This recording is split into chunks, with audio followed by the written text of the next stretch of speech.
First Covenant Foundation is proud to present the Rainbow Covenant with Dr. Michael Dallen. We'll explore the Noahide movement and its connection to Israel and the Jewish people.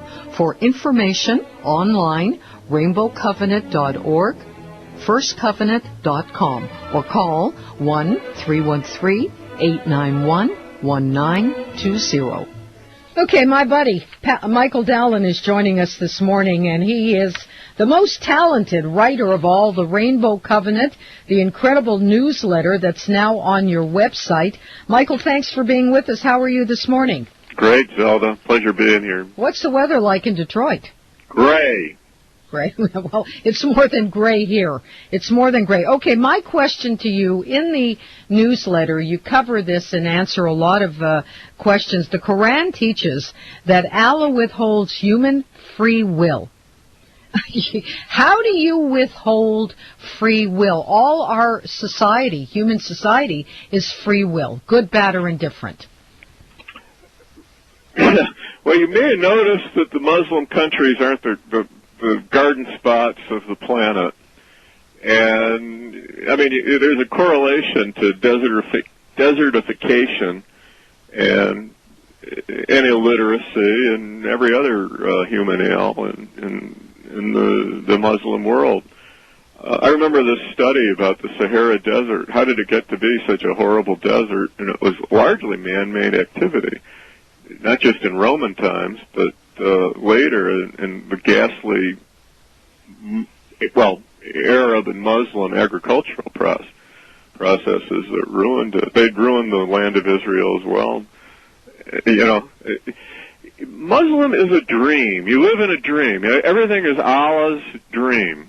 We talk about, in that newsletter, we talked about Freud and others speaking of the benefits of monotheism, the benefits of belief in a God that you cannot see or perceive with your senses.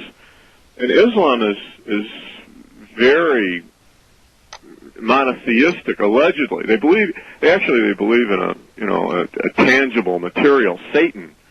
But so there's a good God and a bad God in a sense. They war with each other. But there are bits of Zoroastrianism that are left in them, good, bad gods.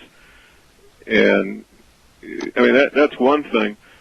But Allah denies free will, and Muhammad was going through the Bible and saw that God had hardened Pharaoh's heart, and from this apparently he repeats this in the Quran and says that we're all the puppets of the King of the Universe, of Allah. Allah started out as a little he was a spirit of a cave where where Arab idolaters used to worship, and the idea of Allah spread. We're not talking about the God of the Jews. Oh, of course, the Muslims say that they do worship, the God of the Bible, that they're the same. They're actually not. They're completely different beings with utterly different personalities. And Allah, in this conception, in this theology, is a real rat. He hates those who deny Muhammad, who don't follow Muhammad, because they're disrespecting him. And, there's some tolerance for the people of the book, that is Jews and others who at least, who were commanded to pay high taxes to support the Muslims, and particularly the Muslim Arabs. One of the things we got to realize about Islam, just parenthetically, is that it is a superiority program, not for all peoples, but for the Arabs. The Arabs are to come out of Islam, by spreading Islam as the masters of the whole world. We see this sometimes. They did a story in 60 Minutes the other day about Abu Dhabi, and they bring in all these workers from other Muslim countries like Bangladesh, and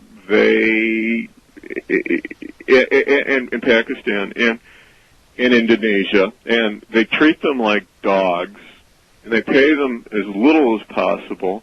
And you see them, they've instituted some courts to give them some relief from their Muslim overlords, from their native Arab overlords.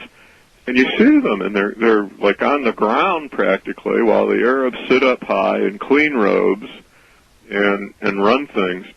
That's parenthetical. Yeah, okay, but this is, terribly disgusting. I treat my dog with the greatest of respect and love as a dog.